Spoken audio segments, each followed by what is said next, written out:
Thanks very much, mate. Can everybody hear me okay? Yeah. We are out there, yeah? Fantastic. So my name's Jack Puller. I am Acting Communities Manager at MAC. I'll be your Master of Ceremonies and timekeeper for the rest of the day, in the interest of keeping it all on track. I'm slightly behind already, actually, but there we go. But in the interest of keeping time, those that are speaking today or facilitating things, I'd just like to introduce you to Donald. So if you are speaking at our event today, just keep your eyes planted towards the back of the room and look out for this. That means you've got 5 minutes left, and when I wave it again, time is up. Okay? Wonderful. I will talk a bit about myself later this afternoon after we've had our workshops, but for now, I'd like to move on with the agenda. So up next we have Shanna Lennon, who is from our Volunteer Centre, and Shanna is talking about current volunteering outlook and issues. So Shanna, over to you. I'm actually going to follow the Donald Trump, but I will try my best. Can everyone hear me okay? Give me a wave. Oh, we've got a thumbs up back. Thank you. Well, thanks everyone for coming. It's so nice to see loads of friendly faces I recognise all in one room. But yeah, the popularity of the Voluntary Sector Assembly, this one in particular, shows the desire for more focus from the voluntary sector on the complexity of volunteer involvement and on the development of those who make it happen, so people like yourselves.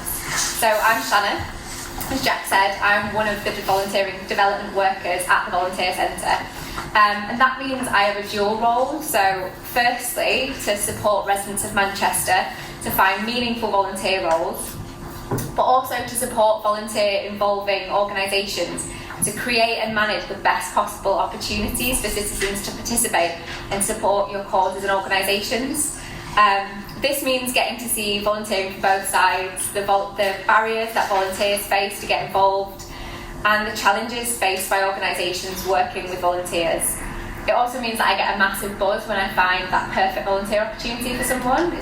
Sometimes it's a bit like a dating agency. I'm like matching people up. So it means I get a sense of what the experience is like on both sides. So at the beginning of this year, the National Centre for Voluntary Organisations, the NCVO for many of us, produced their Time Well Spent report, which provides a fantastic insight into the needs, desires and expectations of volunteers across Britain, as well as who volunteers and why. And I encourage anyone to, if you haven't had your eyes on it yet, we'll be tweeting it out, so make sure you take a look. To say that it gave people who work with volunteers food for thought is an understatement. But it also shines a spotlight on things a lot of us who work on the front line with volunteers already know. One such issue is who volunteers. Anyone who works with volunteers knows that along with volunteers being invaluable members of our organisations, the experience of volunteering can provide a chance for personal growth, for development opportunities. They could lead to employment and other positive outcomes for individuals. But what we also know is that although volunteering is for everyone, some individuals and communities face significant barriers to being involved, to benefiting from volunteering and from sharing their skills and experience with organisations. The research produced by NCVO shows that in terms of formal volunteering, volunteers are most likely to be older, more well-educated and from higher social and economic groups. Those from lower socio-economic groups are more likely to say that they've never been involved in volunteering, and those who are less likely to be in leadership positions like trustees. They're less likely to have representative roles in organisations. Unemployed people and those not working are least likely to have ever volunteered. Research on volunteering and on participation more broadly consistently indicates that inequality of resources and power means that some people are more likely to be excluded from certain activities. In addition, the volunteer experience, whilst overall perceptions are very positive, some volunteers tend to have a less positive views on some aspects of their experience, including disabled volunteers, who are more likely to disagree that there is a culture of respect and trust at their organisation than non-disabled volunteers. The previous administration piloted the Access to Volunteering Fund. Hands up anyone who'd heard of the Access to Volunteering Fund before. Not that many. And that was based on the successful Access to Work Fund, which was to help volunteer organisations with any extra costs or expenses involved in breaking down the barriers that disabled volunteers may face. The fund offered organisations small amounts of money to make adjustments to maybe the office or the volunteering environment to ensure that those barriers were removed. The pilot was a success, and as part of their manifesto for the next government, NCVO are calling on this next administration to set up a similar fund for the future. So with a little matter of an election in 16 days, I don't know if anyone has heard the news, maybe that's what we can ask the next government for Christmas. I know from experience of supporting volunteers that the perceptions of disabled volunteers and the organisation's anxiety about being able to support individuals sometimes prevents organisations from even inviting volunteers in to come and have a conversation and make those decisions for themselves. Also, the perceptions that some volunteers have of what they might expect or how they might be treated by organisations. I recently spoke to a woman who wears a niqab, who asked whether she should tell organisations she wore it, because she was anxious whether about the prejudice she may face in front-facing roles. As volunteering plays more of a prominent role in our society's future, we need to make sure that access to volunteering is more inclusive and reflective of our society. And that's why I'm so pleased that following this, I'll be followed by Fahana from Manchester Pride, who'll be telling us about diversity and volunteering and the All Equals Charters. I'm really excited for that. Another facet of the NCVO's manifesto for the next government is an introduction of a statutory duty to allow employees of organisations over a certain size to take a limited amount of time off volunteering, to volunteer, including to perform trustee roles. Now, anything that promotes closer working between businesses and their community is massively welcome. However, there are current issues with employee-supported volunteering that do need addressing. According to NCVO's research, currently there's a lack of awareness of this kind of volunteering, and employee-supported volunteering just isn't on people's radar. And there is this sort of disconnect between what employees and employers are looking for and what organisations want and need. And we'll be hearing from Hayley, who's running a workshop on that this afternoon, about the Skill Givers project and how it's doing ESV, employee-supported volunteering, differently and learning a heck of a lot along the way. So you can look forward to that workshop if you've signed up for that. What the really good news from this report is that the overwhelming majority of volunteers are happy with their volunteer experience, and that's down to the hard work and tenacity of you lovely lot. So let's just take a moment to say well done to ourselves, to each other, and maybe the person next to you. Because in this whirlwind of every day, it's not often we get the chance, so let's just give each other a round of applause.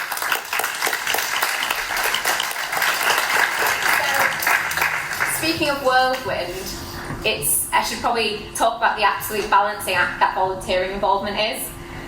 The data most definitely reflects this, and the report that I've mentioned really reflects the real variation of the volunteer journey. And with this, volunteers may choose to volunteer at different stages of their lifetime and move in and out of volunteering. And with this comes a variety of challenges in meeting this range of expectations that come with this variation of volunteer journey. So these expectations are shaped by personal societal factors, previous experience of volunteering. We've all had that experience where volunteers said, well, at my other organisation they don't do it like that. And also about the way volunteers want to get involved with an organisation. And this tension is really apparent when you look at the way volunteering is organised and managed. Over a third of volunteers agreed that things could be much better organised. But on the other hand, a quarter of volunteers already feel that the organisations are overly bureaucratic. And 1 in 5 volunteers are feeling that volunteering is becoming more like paid work. So on one hand, you've got people wanting it to be more organised, and on the other hand, you've got people wanting it to be less organised. And with it becoming more like paid work, I think increasingly we are seeing the pressure to sort of volunteering as an employment opportunity and as a route into employment. But with actually only a minority of volunteers saying that they volunteer to improve their employment prospects. And those working full-time saying they want their volunteering to use different skills to what they use at work. It's confusing and it's difficult to measure up to those expectations. But I guess it means that we do need to focus not just on how much time people give and whether they can give time, but how that time feels when they are giving that time.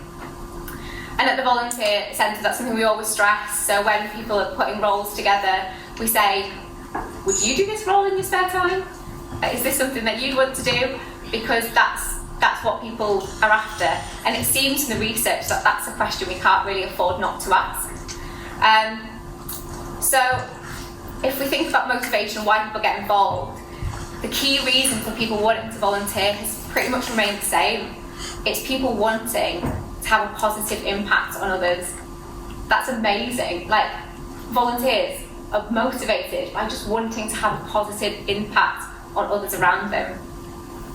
And with 81% of volunteers giving their time to support their local community, it's clear and that it's important for volunteers to be able to see and feel the difference that their volunteering does. And the good news is that 90% of volunteers do. They do feel that they can and they are making a difference through their volunteering. But often making sure that volunteers know and feel that they're making a difference, which seems really obvious to us, gets lost in the practical management of managing volunteers. Again, it's something that the Volunteer Centre thinks is absolutely essential to recruitment and retention. And it's also something, again, that's left out of volunteer role descriptions and appeals for support, is the actual difference that those volunteers will make to the people in your organisation, and really articulating that to the volunteers. Because at the end of the day, we all need to feel like we're needed and that we're doing something meaningful. In terms of retention, when volunteers are asked what they get out of volunteering, I enjoy it was the most chosen statement, which is great. The fact that people are enjoying volunteering is brilliant. But this, again, is likely to mean different things to different people. But if we look at how it correlates with 85% of volunteers feeling like they belong to an organisation, and 89% saying they meet new people through volunteering, it's clear that the social side of volunteering can't be overlooked. But like with anything, it's easy to get lost in the everyday practicalities of volunteering involvement, and we can't afford not to make time for that social aspect of volunteering. But saying all this out loud and articulating what it means to involve volunteers and do it well emphasises how important and needed events like today are, and that time and space for organisations and those who involve volunteers to get these chances to reflect and connect. And what I've articulated here is a small snapshot of all the things that go into working with volunteers and all the things that volunteer coordinators and volunteer managers have to consider. And the challenge of understanding and responding to the needs of current volunteers, anticipating the expectations and the desires of future volunteers, all whilst delivering services and activities that are effective and safe. And it's not just volunteers who have expectations that you have to manage as volunteer coordinators or people who work with volunteers. Colleagues and senior leaders often have their own beliefs about volunteers, whether it's how they fit into the organisation or the effort and expense it takes to recruit and train those volunteers. We all know that volunteers don't come for free, and neither should they. They deserve to be well trained and supported and to feel like they're making a difference and enjoying their time with the organisation. So often that is overlooked, and volunteers are written into funding bids with such meagre resources that it's clear that there's still a pervasive assumption that volunteers are free and ready and waiting to be picked off the magic volunteer tree. At the Volunteer Centre, we refer to this, and this is Jack's baby, as the myth of the oven-ready volunteer. The idea that somehow you can just pop them in the oven with minimum effort and out pops a fully formed volunteer perfect for that role or service. This myth seriously undermines the tenacity and skill it takes to involve volunteers. And the worrying thing is that we're increasingly seeing how much more of a luxury it is to have a volunteer coordinator in an organisation. And for those that do this role, it is only part of a much larger role most of the times, or they're only doing it very, very part-time, leading to volunteer coordinators feeling overstretched and only able to provide the bare minimum of support for volunteers. And this can lead to, volunteer coordinators just feeling dissatisfied and stressed, and the high levels of turnover of staff in this profession. And this can't continue. If volunteers are the lifeblood of civic society, then they need more, and those staff working with them need more. And there's always going to be more we could be doing. So for instance, in Manchester, we're really lucky to have, Greater Manchester Mental Health and Social Care are adopting a social prescribing approach, which in terms of health outcomes cannot come soon enough. But as it's partly relies on supporting people experiencing poor health and supporting them into volunteering roles, this poses a challenge to organisations who involve volunteers. And this is recognised, this isn't new information, it is recognised, and the Associate Lead for People and Communities of Greater Manchester Health and Social Care said in a blog in February that the challenge now is to ensure we increase support to the voluntary sector organisations and community groups to actually make this possible. And at MAC and the Volunteer Centre, we do and will continue to advocate for greater support for volunteer involvement. But also we need to work together to support each other, to talk openly about challenges and share experience. And it's why afternoons like this one we're having today are so important. A chance to come together, to feel emboldened by shared experiences, to talk about what changes we can make and what changes we should be demanding. So I really, really hope you enjoy this afternoon, you find it useful and informative and really, hopefully, empowering. Thank you very much. Thank you.